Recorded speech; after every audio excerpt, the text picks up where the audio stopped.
Tobey Maguire, Andrew Garfield. Go ahead. Do you know those gentlemen? I've actually recently, been bumping into them all the time. On the set? No, listen. I'm not in the film. I love Spider-Man. I always have. I was so happy to have played the part. So I'm just really excited to see what happens in the third one. As you guys are, I can see as well. Well done, Andrew. Yes, I did that. Hello Brovers, ini ada berita terbaru yang menurut gua ini apa-apaan sih Sony, astaga. Bocoran yang kemarin tuh sebenarnya masih belum 100% benar ya. Jadi masih ada beberapa yang mungkin mereka bisa manuver gitu ya. Entah itu bisa ganti judul lagi, nggak jadi Brand New Day dan lain sebagainya, itu bisa. Tapi ini masalahnya ini tuh Sony-nya yang keceplosan, Cok. Jadi bukan scooper atau bukan dari public figure ataupun dari aktor ataupun aktris yang terlibat yang keceplosan, bukan. Ini tuh dari Sony-nya yang keceplosan, Cuk. Beda ya, ini tuh Sony-nya yang ngomong langsung. Jadi ya agak gimana gitu ya, dan kayaknya sih memang sudah waktunya udahlah kalau misalkan emang kalian masih susah untuk menjaga rahasia gitu ya. Jadi ya lebih baik udahin kerja sama Marvel Studios. Kasihan soalnya yang bikin ceritanya tuh Marvel Studios, Sony tuh cuman jadi eksekutor doang gitu. Tapi ya lagi-lagi karena ini sebenarnya memang belum dikonfirmasi oleh pihak Sony pusatnya. Jadi ini tuh yang ngebocorin atau keceplosan tuh bukan Sony yang versi Amerika ya, tapi versi yang di negara lain dan mereka keceplosan. Dan ya ini berkaitan dengan Spider-Man 4 Brand New Day. Higuzo, welcome back to Clip on X Breakdown.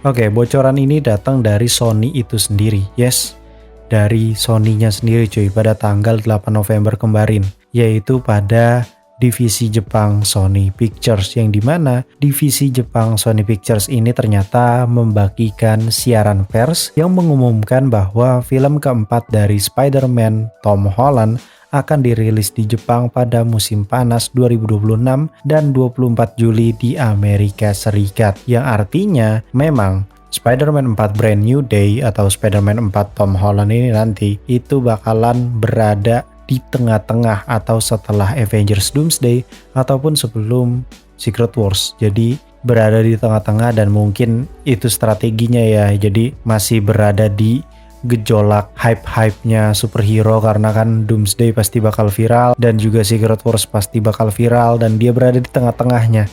Udah pasti kegendong. Lo lihat tuh Captain Marvel. Kualitas kayak wah kacau men itu.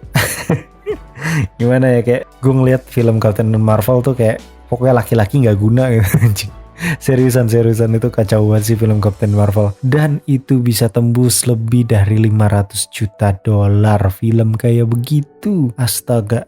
Dan itu berada tepat di tengah-tengah setelah Infinity War tapi sebelum Endgame, dan orang-orang pengen nonton Captain Marvel karena pengen ngelihat post kreditnya doang. Kacau. Dan ini juga sama, cuman bedanya kalau yang ini ya udah pasti project besar dan crossover ya, karena memang jajaran cast-nya sempat bocor kemarin, yaitu ada Tom Holland itu sendiri, terus Zendaya kembali lagi, ada Andrew Garfield, terus ada Robert Downey Jr., ada Michael Keaton pula. Itu udah aktor-aktor dengan traffic besar ya. Jadi ya memang ini film yang kayaknya bakalan pakai budget yang gede, dan tentunya karena budgetnya gede ya harus gede juga ya pendapatannya, kemungkinan besarnya gitu. Dan akhirnya ya ditaruhnya di setelah Doomsday dan juga sebelum Secret Wars, yang dimana kita balik lagi ke topik dimana pihak Sony ini ngomong begini, Tom Holland yang memerankan Peter telah memberikan stempel persetujuannya pada cerita tersebut. Ini akan menjadi film sungguhan yang dapat dihormati oleh para penggemar.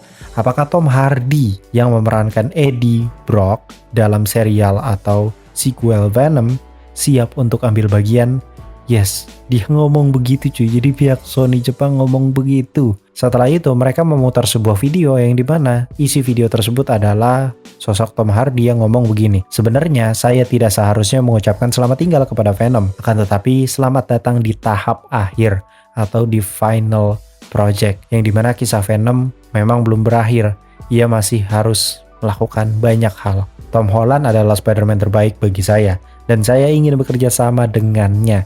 Jika seseorang membutuhkan saya akan senang untuk berpartisipasi. Dan ya, ini sudah menjadi clue dari Sony Pictures Jepang bahwa memang mereka baru saja mendapatkan informasi bahwa Venom memang bakal hadir di Spider-Man 4 beserta Eddie Brock-nya. Dan ya, menurut gue ini sudah konfirmasi bahwa Venom memang tidak mati, dan tentunya Venom akan kembali karena bakalan hadir lagi di Spider-Man 4 Brand New Day.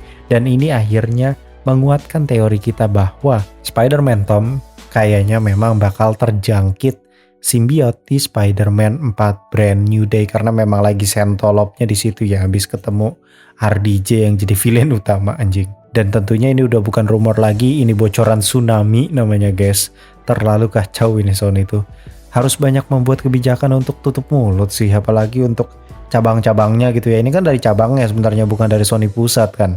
Dan cabang-cabangnya pada sembrono seperti ini, jadi ya gua kalau jadi Amy Pascal udah marah-marah anjir. Tapi kalian pernah berpikir gak sih gimana caranya Eddie Brock ketemu sama Peter? Padahal endingnya aja Eddie Brock udah gak ketemu sama Venom lagi, dan di universe si Venomverse itu yang dimana gak ada Spider-Man-nya sama sekali, ya udah gak ada Venom lagi gitu. Venomnya tuh udah gak ada, udah mati gitu. Dan memang sudah dikonfirmasi juga oleh kata-katanya si Null bahwa Null ini bilang jagoan kalian udah hilang atau sudah mati, yang tentunya ini memang sudah menguatkan teori kita bahwa Venom memang sudah tidak ada di universe Eddie Brock. Jadi nggak ada Venom sama sekali di situ, dan hanya tersisa si simbiot apa lupa gue namanya, yang ungu tuh yang bisa speedster itu. Nah sisa dia doang cuy. Si Venomnya udah nggak ada. Dan bagaimana caranya Eddie akhirnya bisa ketemu Venom lagi? Ya tentunya dengan konsep Avengers Doomsday. Gue jelasin ulang nih ya. Karena di Doomsday atau kemungkinan besarnya di akhir film Doomsday, ada kemungkinan bakalan menjadi proses awal mula kehancuran multiverse, yang dimana multiverse-nya ini tuh udah terlalu chaos, atau seluruh tangkainya ini sudah terlalu chaos. Loki-nya mungkin sudah dibunuh sama si Dr. Doom, yang dimana akhirnya karena si Loki ini udah mati mungkin ya sama si Dr. Doom dibunuh gitu ya. Akhirnya Dr. Doom lah yang menyerap kekuatannya si Loki, dan akhirnya Dr. Doom inilah yang meriset seluruh universe yang sudah meledak ini disatukan menjadi satu planet yang disebut sebagai Latveria atau Battle World. Jadi tiap pulau, tiap benua, ataupun tiap wilayah itu mewakili tiap universe-nya masing-masing.